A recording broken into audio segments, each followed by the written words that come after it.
Así pues, podemos buscar los acompañamientos y partituras de dos modos distintos. El primero, por categoría, como he explicado antes, vamos a verlo.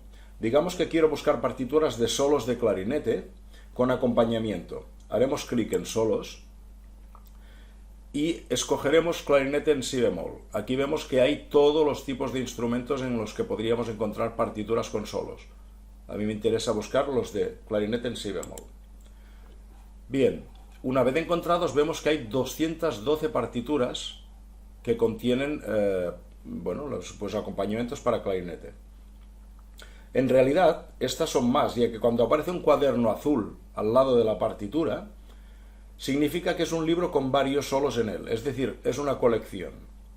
Podemos ver el título, el compositor, la editorial, el nivel de dificultad, el instrumento y lo que es más importante, si tenemos un tic verde al lado de la partitura, significa que podremos tener la partitura en pantalla.